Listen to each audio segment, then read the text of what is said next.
میری آقا رسول اللہ رسول اللہ۔ السلام علیکم۔ آج ہم لوگ جنگ خیبر کے بارے میں جانیں گے۔ جنگ خیبر جو ہے یہ کیوں ہوئی تھی اور اس میں مسلمان کیسے جیتے، میں یہ سب آپ کو اس ویڈیو میں کے ذریعے آپ تک پہنچاؤں گی۔ خیبر جو ہے یہ مدینے سے 8 منزل کی دوری پر ایک شہر ہے۔ یہ جو خیبر ہے یہ ایک بڑا خیر خیز علاقہ ہے اور یہاں عمدہ کھجوریں بکثرت پیدا ہوتی ہیں۔ عرب میں یہودیوں کا سب سے بڑا مرکز یہی خیبر تھا۔ یہاں کے یہودی عرب میں سب سے زیادہ مالدار اور جنگجو تھے اور ان کو اپنی مالی اور جنگی طاقتوں پر بڑا ناز اور گھمنڈ بھی تھا۔ یہ لوگ اسلام اور رسول اللہ صلی اللہ علیہ وسلم کے بدترین دشمن تھے۔ یہاں یہودیوں نے بہت سے مضبوط قلعے بنائے رکھے تھے جن میں سے بعض کے آثار اب تک موجود ہیں۔ ابھی ان میں سے جو 8 قلعے ہیں جو بہت مشہور ہے، ان کے نام آپ کو یہاں اسکرین پر دکھ رہے ہیں۔ در حقیقت یہ 8 قلعے 8 محلوں کے مثال تھے اور انہی 8 قلعوں کا مجمع خیبر کہلاتا تھا۔ خیبر کے جو یہودی تھے اور قبیلہ غطفان کے جو یہودی تھے اور وہ یہودی جو جنگ خندق میں جن کو ذلہ وطن کیا گیا تھا، یہ تمام یہودی مل کر ایک بڑی تعداد میں ایک بڑی فوج انہوں نے بنا لی تھی اور یہ سب لوگ مل کر ڈیسائیڈ کر لیے تھے کہ ابھی ہم لوگ کو مدینے پر چڑھائی کرنی ہے، مدینے پر حملہ کرنا ہے۔ تو جب رسول خدا صلی اللہ علیہ وسلم کو خبر ملی کہ خیبر کے یہودی قبیلہ غطفان کو ساتھ لے کر مدینے پر حملہ کرنے والے ہیں، تو ان کی اس چڑھائی کو روکنے کے لیے 1600 صحابہ کرام کا لشکر ساتھ لے کر آپ صلی اللہ علیہ وسلم خیبر روانہ ہوئے۔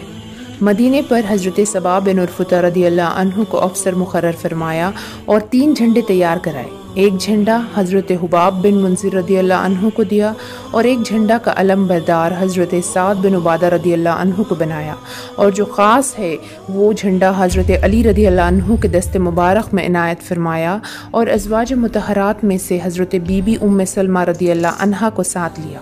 حضور صلی اللہ علیہ وسلم رات کے وقت حدود خیبر میں اپنی فوجیں ظفر موج کے ساتھ پہنچ گئے اور نماز فجر کے بعد شہر میں داخل ہوئے تو خیبر کے یہودی اپنے اپنے ہنسیاں اور ٹوکریاں لے کر کھیتوں اور باغوں میں کام کاج کے لیے خلاء سے نکلے۔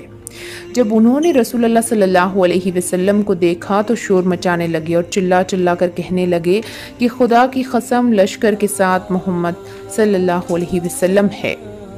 اس وقت حضور صلی اللہ علیہ وسلم نے فرمایا کہ خیبر برباد ہو گیا۔ بلا شبہ ہم جس کسی قوم کے میدان میں اتر پڑتے ہیں تو کفار کی صبح بری ہو جاتی ہے۔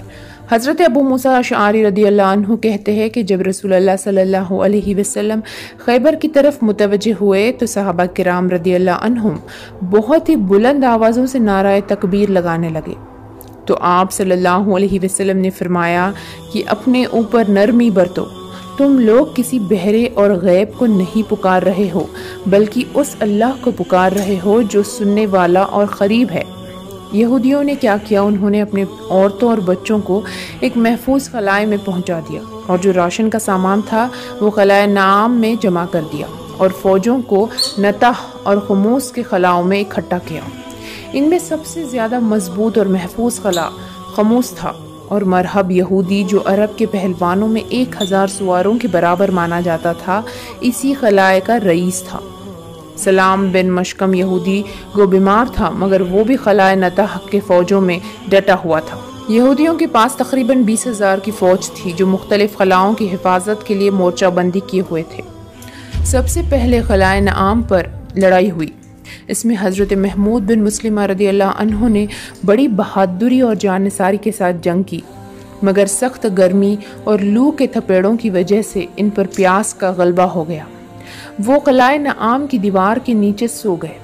کنانہ بن ابیل حقیق یہودی نے ان کو دیکھ لیا اور چھت سے ایک بہت بڑا پتھر ان کے اوپر گرا دیا جس سے ان کا سر کچلا گیا اور یہ شہید ہو گئے۔ اس خلاء کو فتح کرنے میں 50 مسلمان زخمی ہو گئے لیکن خلاء فتح ہو گیا۔ حضرت اسود رائی رضی اللہ عنہ اسی خلاء کی جنگ میں شہادت سے سرفراز ہوئے۔ ان کا واقعہ یہ ہے کہ یہ ایک حبشی تھے جو خیبر کے کسی یہودی کی بکریاں چرایا کرتے تھے۔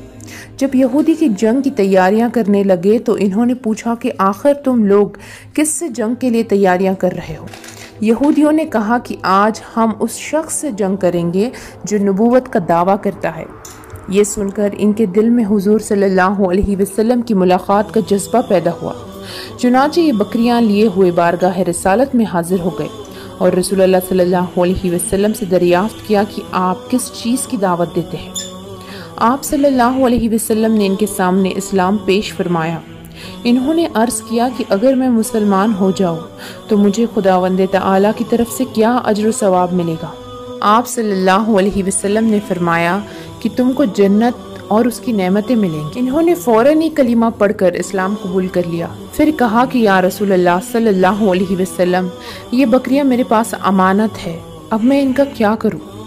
آپ صلی اللہ علیہ وسلم نے فرمایا کہ تم ان بکریوں کو خلائے کی طرف ہانک دو اور ان کو کنکریوں سے مارو، یہ سب خود بخود اپنے مالک کے گھر پہنچ جائیں گی۔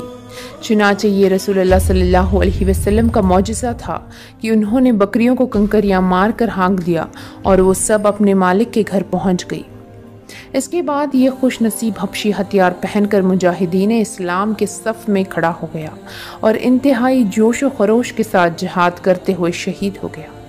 جب رسول اللہ صلی اللہ علیہ وسلم کو اس کی خبر ہوئی تو آپ صلی اللہ علیہ وسلم نے فرمایا، اس شخص نے بہت ہی کم عمل کیا اور بہت زیادہ اجر کمایا ہے۔ پھر رسول اللہ صلی اللہ علیہ وسلم نے ان کی لاش کو خیمے میں لانے کا حکم دیا اور ان کی لاش کے سرہانے کھڑے ہو کر آپ صلی اللہ علیہ وسلم نے بشارت سنائی کہ اللہ تعالیٰ نے اس کے کالے چہرے کو حسین بنا دیا، اس کے بدن کو خوشبودار بنا دیا اور 2 حوریں اس کو جنت میں ملی۔ اس شخص نے ایمان اور جہاد کے سوائے کوئی دوسرا عمل خیر نہیں کیا، نہ ایک وقت کی نماز پڑھی، نہ ایک روزہ رکھا، مگر ایمان اور جہاد کے سبب سے اللہ تعالیٰ نے ان کو اتنا بلند مرتبہ عطا فرمایا۔ تو یہ تھا آج کا پارٹ 1 ویڈیو۔ پارٹ 2 جو اس کا دوسرا حصہ ہے وہ میں جلد سے جلد اپلوڈ کروں گی اور امید کرتی ہوں کہ آپ کو یہ ویڈیو پسند آئے۔ ویڈیو پسند آئے تو اسے اپنے دوستوں اور رشتہ داروں کے ساتھ شیئر ضرور کیجیے تاکہ ہر مسلمان بھائی بہن اپنے دین کے علم میں اضافہ کر سکے۔ ملتے ہیں اگلے ویڈیو میں، تب تک کے لیے اللہ حافظ۔